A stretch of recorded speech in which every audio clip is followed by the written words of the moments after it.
बिस्मिल्लाहिर्रहमानिर्रहीम। अस्सलाम वालेकुम स्टूडेंट्स, मैं हूं वाजिद अली कंबो, आपका chemistry teacher. Student second year chemistry chapter 10 और आज हमारा टॉपिक है बीटा एलिमिनेशन रिएक्शंस। तो आइए हम आगाज करते हैं। My dear student, alkyl halide के nucleophilic substitution reaction, ionization reactions और beta elimination reaction, these are very important. आज हम बीटा एलिमिनेशन रिएक्शन इसको स्टडी करेंगे। बीटा एलिमिनेशन रिएक्शन हम दो पढ़ेंगे, एक E2 और एक E1। जैसे हमने SN2 और SN1 पढ़े थे, बिल्कुल इसी तरह हम E2 और E1 रिएक्शन इनको डिस्कस करेंगे। पहले ना मैं आपको पढ़ाना चाहता हूं कि ये बीटा एलिमिनेशन रिएक्शन से क्या मुराद है। एलिमिनेशन तो आप जानते हैं ना, एलिमिनेशन रिमूवल। तो बीटा एलिमिनेशन इसका क्या मतलब होगा, जरा देखें स्टूडेंट। मेरे पास वो कार्बन जिस पर हैलोजन ग्रुप अटैच है, this carbon is called alpha carbon, और अल्फा कार्बन के जो एडजेसेंट कार्बन है that is called the beta carbon. Beta, अब ये कार्बन बीटा, इस पर मौजूद ये हाइड्रोजन, ये बीटा हाइड्रोजन, ये बीटा हाइड्रोजन, और ये हाइड्रोजन जो अल्फा कार्बन पर है ये अल्फा हाइड्रोजन। अब हमने क्या करना है, हमने किसी रिएजेंट का इस्तेमाल करके, रिएजेंट जो आमतौर पर हम स्ट्रॉन्ग बेस लेते हैं, स्ट्रॉन्ग बेस, किसी स्ट्रॉन्ग बेस का रिएजेंट का इस्तेमाल करके आपने अल्फा कार्बन से हैलोजन, बीटा कार्बन से हाइड्रोजन, यानी इधर से हैलोजन और इधर से हाइड्रोजन, इसको रिमूव करना। ये हाइड्रोजन ले लें, ये हाइड्रोजन ले लें, कोई लिखा, लेकिन आपने अल्फा से हैलोजन और बीटा से हाइड्रोजन को रिमूव करवाना। जब ये, यानी आपने -HX, ये आपने दो एटम्स का रिमूवल हुआ, halogen from alpha carbon, hydrogen from beta carbon. अब क्या हुआ, अब इन दोनों अल्फा और बीटा के दरमियान यहां पे डबल बॉन्ड बन गया, और यूं आपके पास ये प्रोडक्ट बना, ये double bond, and this product is called alkyne, ये कहलाएगा अल्कीन। और इस तरह आपने क्या किया, आपने इस एलिमिनेशन रिएक्शन में एक अल्काइल हैलाइड को अल्कीन में कन्वर्ट किया by the removal of HX। HX is called hydrogen halide. HX is an acid, hydrogen halide is an acid, और आपने इससे एसिड को निकाला by using the strong base. Student, हमने ना चैप्टर 8 में method of preparation of alkyne, उसमें इस रिएक्शन को डिस्कस किया था। हमने अल्कीन के जो मेथड ऑफ प्रेपरेशन थे उसमें हमने एक मेथड पढ़ा था, डीहाइड्रोहैलोजिनेशन। क्या था हमारे पास रिएक्शन था, dehydrohalogenation. De mean removal, hydro mean hydrogen, halogen और एशन मीन प्रोसेस। तो वो प्रोसेस जिसमें हम किसी भी सबस्ट्रेट से हाइड्रोजन को और हैलोजन को रिमूव करवाते हैं। आज मैंने इसको नाम क्या दिया, आज मैंने इसे एलिमिनेशन रिएक्शन कहा। पहले मैं इसे क्या कह रहा था, पहले मैं कह रहा था this one is the dehydrohalogenation, और आज इसी डीहाइड्रोहैलोजिनेशन को हम कहते हैं this one is the elimination reaction. Why this one is called the beta, because the hydrogen is removed from beta carbon, इसलिए this one is called the beta elimination reaction. This one is called the beta. और इसमें product क्या बना, यहां से X और यहां से H निकलने के बाद इन दोनों के दरमियान मल्टीपल बॉन्ड बना, and the product is alkyne. This one is one of the best method for the preparation of alkyne. Student, ये जो बीटा एलिमिनेशन रिएक्शन है, ये आगे फिर दो इनकी टाइप्स हैं, एक हम कहते हैं E2 और एक को हम कहते हैं E1। अब हम क्या करेंगे, हम इन E2 और E1 को वन बाय वन इस लेक्चर में मैं आपको E2 रिएक्शन ये आपके साथ डिस्कस करूंगा। अगर आप इस ना रिएक्शन को कंसेप्चुअली समझना चाहते हैं तो माय डियर स्टूडेंट, आपको ना वो जो SN रिएक्शन थे, जो न्यूक्लियोफिलिक सब्स्टिट्यूशन रिएक्शन थे, उसमें जो SN2 रिएक्शन था ना, अगर आप E2 को समझना चाहते हैं तो आप इसके साथ साथ SN2 रिएक्शन उसको कंपेयर करते जाओ और देखते जाओ। वो तो आपने अच्छी तरह याद किया हुआ है इससे पहले जो लेक्चर्स थे उसमें। तो SN2 और E2 दोनों को कंपेयर करके याद करते जाओ। आए जरा E2 रिएक्शन क्या है। E2 reaction student one step elimination reaction, और वो जो SN2 पढ़ा था वो भी वन स्टेप था। तो ये भी one step elimination reaction in which both the atoms यानी हाइड्रोजन और हेलोजन, बोथ द एटम्स दोनों एटम्स और groups leave simultaneously are called it leave simultaneously एक ही वक्त में, यानी जब अल्फा से हेलोजन रिमूव हो रहा होता है, at the same time beta से हाइड्रोजन, दोनों ग्रुप एक ही वक्त में simultaneously concerted process simultaneous process उसमें लीव कर जाते हैं और हमारे पास मल्टीपल बॉन्ड एस्टेब्लिश होता है। This reaction is called E2 reaction, single step reaction. Student ये मेरे पास ना ब्रोमोइथेन है। This one is bromoethane.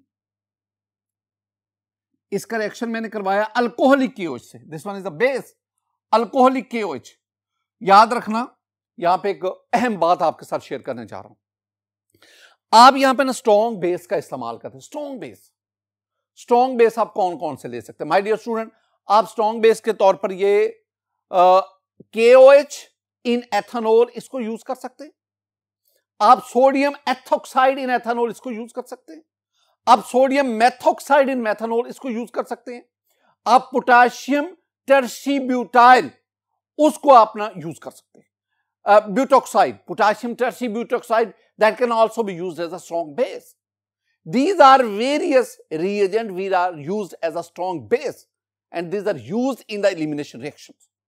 मैं इन चारों में से मैं अल्कोहलिक यानी KOH इन एथेनॉल, जिसे हम अल्कोहलिक KOH कह रहे हैं, उसका इस्तेमाल कर। अब होता वाला क्या है, ये वाला कार्बन जिस पर ब्रोमीन है ये मेरे पास कहलाएगा अल्फा कार्बन और ये कहलाएगा बीटा कार्बन। अब इस बीटा कार्बन पर 3 हाइड्रोजन है। एक हाइड्रोजन मैं आपको समझाने के लिए ना, CH3 है तो एक हाइड्रोजन मैं यहां ले लेता हूं, तो ये CH2 है। ये सिर्फ आपको मैंने समझाने के लिए नीचे लिखा। अब क्या होगा, अब अल्फा से हेलोजन यानी ब्रोमीन, बीटा से हाइड्रोजन, ये दोनों रिमूव होंगे। ये जो KBr को ले लेगा, KBr बन गया। OH इसके साथ ये हाइड्रोजन चला जाएगा, इस तरह ये क्या बन गया, वाटर। यूं अल्फा और बीटा कार्बन के दरमियान क्या एस्टेब्लिश हो गया, डबल बॉन्ड, और ये मेरे पास बन गया C double bond CH2 plus, ये KBr बन गया, पोटाशियम ब्रोमाइड, और साथ आपके पास क्या बना, वाटर। तो ये आपके पास इथीन, जिसे आप एथिलीन कहते हैं, इथीन, ये हासिल हुआ। Student this reaction takes place through E2 mechanism. ये E2, इसमें ये जो आपने लिया ना, इसमें जो आपने अल्काइल हैलाइड लिया, this one is primary alkyl halide, ये ज़हन में रखना। अब हम आगे बढ़ते हैं और मेन काम वो क्या है, इस रिएक्शन का मैकेनिज्म, उसकी तरफ आते हैं। My dear student, it should be kept in mind that mechanism of E2 reaction, it was first of all studied in 1920 by Christopher Ingold. इसने सबसे पहले E2 का मैकेनिज्म स्टडी किया था और इसके पास ना कई एक्सपेरिमेंटल डाटा जो है वो आया था, उसकी बेस में इसने इसका मैकेनिज्म जो वो इंट्रोड्यूस करवाया था। अब मैकेनिज्म क्या है जरा देखें। माय डियर स्टूडेंट, ये मेरे पास इथाइल ब्रोमाइड है। आप जानते हैं ब्रोमीन पे partial negative because it's electronegativity is greater than carbon, carbon पे पार्शियल पॉजिटिव, इन सब पे पार्शियल पॉजिटिव है। जिस पे पार्शियल पॉजिटिव होता है that is called the hydrogen having the partial positive, that is acidic hydrogen. और इस पे भी पार्शियल पॉजिटिव, ये मैंने ना इस पे पार्शियल नेगेटिव, बाकी सब पे partial positive. And you know this carbon is alpha carbon, The carbon bearing the halogen is called alpha carbon. And this carbon adjacent to the alpha, this one is the beta carbon. ये beta carbon. अब हुआ क्या इसमें? होता ये कि आपके पास ये बेस आता है, this one is the base, ये बेस है, it has an electron pair, मैं नेगेटिव देता, this base, this one is the Lewis base and this Lewis base has electron pair. अच्छा, पहले क्या होता था, जो जब आपने SN2 को पढ़ा उसमें भी हमारे पास ये न्यूक्लियोफाइल था, यहां भी यही न्यूक्लियोफाइल है, लेकिन अब मैं इस न्यूक्लियोफाइल को मैं लीवस बेस कह रहा हूं। पहले क्या हुआ था, SN2 में क्या हुआ था, इसने इस इलेक्ट्रोफिलिक कार्बन पर अटैक किया था, ब्रोमीन यहां से निकल गया था, ब्रोमाइड आयन बनकर। अब क्या हो रहा है, अब ये हो रहा है कि ये वाला जो है, यानी this one is the Lewis base, मैं इसे लीवस बेस कह रहा हूं, Lewis base, it has electron pair. अब ये क्या करेगा, ये इस कार्बन के साथ बॉन्ड बनाएगा, यानी ये लीवस बेस इस कार्बन कह रहा हूं, इस हाइड्रोजन के साथ बॉन्ड बनाएगा, इस हाइड्रोजन, यानी ये लीवस बेस इसमें से इस एसिडिक हाइड्रोजन को एब्स्ट्रैक्ट करता है। स्टूडेंट, जब ये इसके साथ बॉन्ड बना रहा होता है ना, ये दोनों इलेक्ट्रॉन जो कार्बन और हाइड्रोजन के दरमियान, ये यहां से इधर शिफ्ट होते हैं, आई मीन ये यहां पे डबल बॉन्ड बनाते हैं। अब इस कार्बन के ऑलरेडी 4 बॉन्ड है, एक और बॉन्ड बनेगा 5 बॉन्ड, ऐसा तो नहीं हो सकेगा। क्या होगा, ये दोनों इलेक्ट्रॉन ये इस ब्रोमीन के पास चले जाएंगे। अगर आप देखेंगे ना, अगर आप देखेंगे तो उसमें क्या क्या हो रहा है, लीवस बेस और हाइड्रोजन का बॉन्ड फॉर्मेशन हो रही है, कार्बन हाइड्रोजन बॉन्ड ब्रेक हो रहा है, कार्बन कार्बन पाई बॉन्ड बन रहा है, कार्बन ब्रोमीन बॉन्ड ब्रेक हो रहा है। यहां पे 4 इवेंट्स हो रहे हैं, 4 इवेंट्स हो रहे हैं। मैं ये ट्रांजिशन स्टेट आ गई, in this one is the transition state. मैं इस ट्रांजिशन स्टेट में इन चारों इवेंट्स का दोबारा जिक्र करता हूं। देखो क्या हो कह रहा है कि ये जो हाइड्रोजन है, ये वाला एसिडिक हाइड्रोजन जिसे मैं कह रहा हूं, इसका अटैकिंग बेस के साथ बॉन्ड बन रहा है, कार्बन हाइड्रोजन बॉन्ड ब्रेक हो रहा है, ये ब्रेक हो रहा है, कार्बन ये वाला पाई बॉन्ड बन रहा है, और कार्बन हैलोजन यानी कार्बन ब्रोमीन बॉन्ड ब्रेक हो रहा है। 4 इवेंट्स हो रहे हैं, और ये चारों इवेंट्स साइमल्टेनियसली हो रहे हैं, एक ही वक्त में हो रहे हैं। This one is the transition state. अब ट्रांजिशन स्टेट में ये चारों काम हो रहे हैं। मैं आपको ना एक और अंदाज में समझाता हूं, जरा देखें माय डियर स्टूडेंट, ये मेरे पास इथाइल ब्रोमाइड का मॉलिक्यूल है, ये आप इसको गौर से देख सकते हैं। ये कार्बन जिसके साथ ब्रोमीन लगा हुआ, this one is the alpha carbon, इसके साथ ये वाली कार्बन जो this one is called the beta carbon. इस पर मौजूद ये 3 hydrogen, these are beta hydrogen, they possess a partial positive charge, so these are acidic hydrogen. ये आपके पास ना एक न्यूक्लियोफाइल आया, मैं इस न्यूक्लियोफाइल को लीवस बेस कह रहा हूं, इट हैज इलेक्ट्रॉन पेयर। अब ये न्यूक्लियोफाइल क्या करेगा, ये न्यूक्लियोफाइल इस बेस, इस एसिडिक हाइड्रोजन के साथ बॉन्ड बनाएगा। अब ये कार्बन हाइड्रोजन बॉन्ड यहां से ब्रेक होना शुरू होगा, carbon carbon pi bond formation होगी, कार्बन हैलोजन बॉन्ड ब्रेक होना शुरू होगा। ये 4 काम। अच्छा, एक बात याद रखना, अगर हम ना स्टीरियोकेमिस्ट्री की बेस पे उसके तनासुर में इसको डिस्कस करें, तो आपके पास ना ये चेंज इस तरह आती है, ये कार्बन जिसने इस हाइड्रोजन के साथ बॉन्ड बनाया हुआ है, यानी बीटा कार्बन जो है, बीटा कार्बन अपने हाइब्रिडाइजेशन चेंज करता है, sp3 से sp2 में लाता है, और यूं ये कार्बन कार्बन अल्फा बीटा दोनों sp2 हाइब्रिडाइज, और इनके दरमियान ये डबल बॉन्ड एस्टेब्लिश होता है।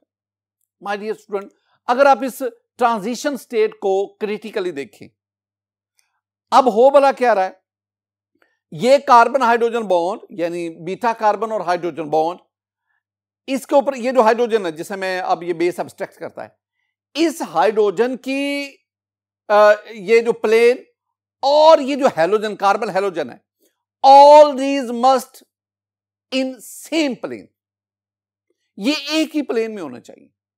अगर ये सारे एक ही प्लेन में होंगे तब ही जब ये एसिडिक हाइड्रोजन यहां से एब्स्ट्रैक्ट होगा, रिमूव होगा, ये जो पाई इलेक्ट्रॉन आके पुश करेंगे और यूं यहां से ब्रोमाइड आयन बन के निकल जाएगा। ये तभी पॉसिबल अगर all these occur in the same plane. My dear student, this one is the transition state, short lived, very reactive, highly energetic. अब इसमें क्या होगा? अब इसमें ये होगा, ये ब्रोमाइड आयन निकल गया, प्रोटॉन एब्स्ट्रैक्ट हो गया और यूं आपके पास ये इथीन का मॉलिक्यूल बन गया। ये इथीन का मॉलिक्यूल बन गया।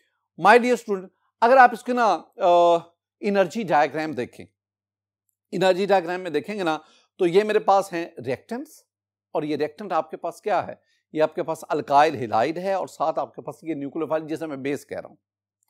अब क्या होगा? जब ये एक दूसरे के करीब आएंगे, एनर्जी इंक्रीज सिस्टम की करेगी और ये ऊपर की तरफ जा रहा है। यहां पे जाके ये ट्रांजिशन स्टेट एस्टेब्लिश होगी और मैंने कहा कि ट्रांजिशन स्टेट में 5 डिफरेंट इवेंट्स इन्वॉल्व हैं, 4 डिफरेंट इवेंट्स इन्वॉल्व हैं। वो 4 इवेंट्स कौन कौन से हैं? पहला इवेंट है बेस हाइड्रोजन बॉन्ड फॉर्मेशन, दूसरा इवेंट है कार्बन हाइड्रोजन बॉन्ड ब्रेकेज, तीसरा इवेंट है carbon carbon pi bond formation और चौथा इवेंट क्या है? Carbon halogen bond breakage. ये चारों काम साइमल्टेनियसली कंसर्टेड प्रोसेस में हो रहा है and this one is the transition state. इसके बाद क्या होगा? इसके बाद ये आपके पास प्रोडक्ट की तरफ चले जाएगी। This reaction is overall exothermic reaction, क्योंकि प्रोडक्ट ये रिएक्टेंट से नीचे स्टेबल है। माय डियर स्टूडेंट, अब आपके पास ये बॉन्ड ब्रेक हुआ, ये बॉन्ड बन गया, तो आपके पास प्रोडक्ट क्या बना?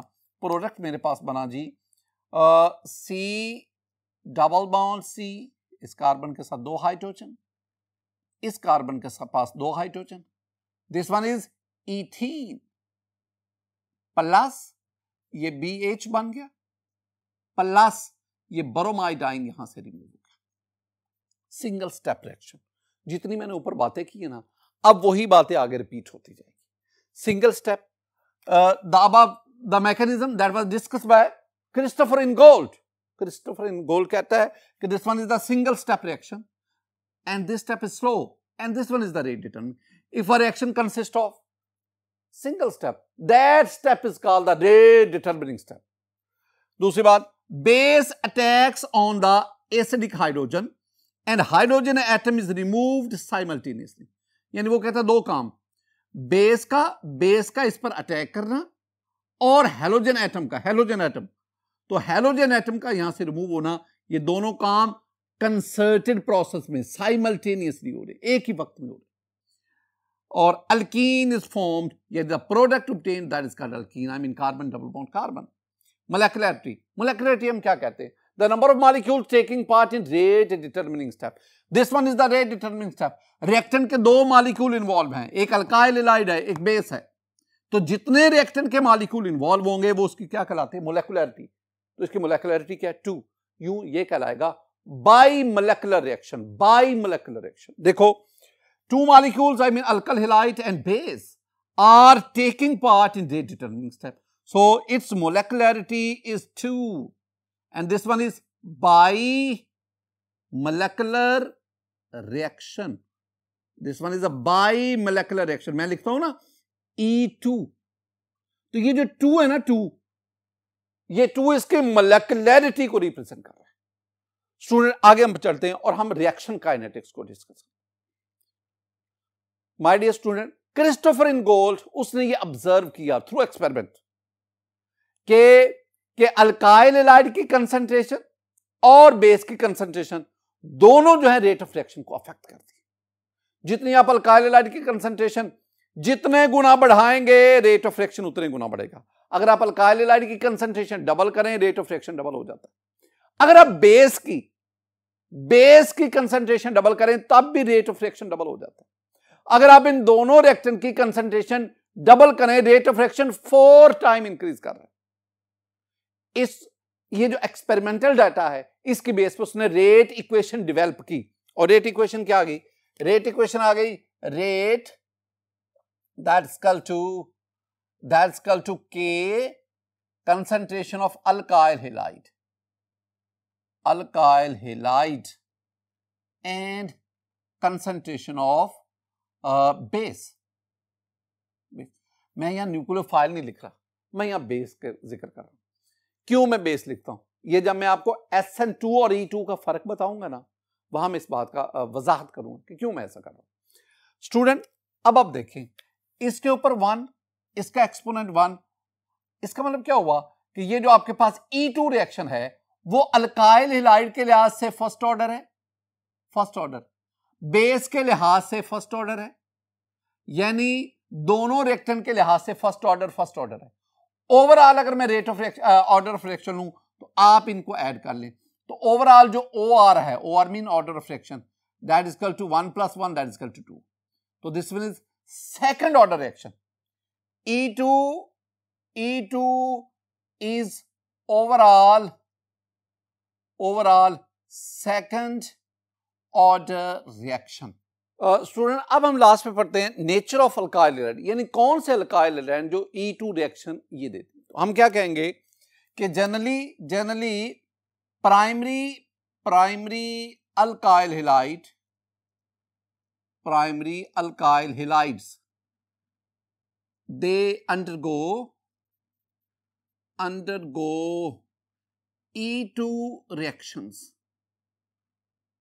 ये बिल्कुल उसी तरह है स्टूडेंट, जिस तरह हम कहते हैं ना कि primary alkyl halide undergo SN2 reactions, तो जो अल्काइल हैलाइड SN2 रिएक्शन देते हैं वही अल्काइल हैलाइड E2 रिएक्शन देते हैं। माय डियर स्टूडेंट, आज के इस लेक्चर में हमने जो बीटा एलिमिनेशन रिएक्शंस है उसकी जो पहली टाइप थी E2 रिएक्शंस, उसको डिस्कस किया। मेरी दुआ है कि अल्लाह ताला आप पर अपना फजल फरमाए, अल्लाह ताला आप पर अपना करम फरमाए। अस्सलामु अलैकुम व रहमतुल्लाह।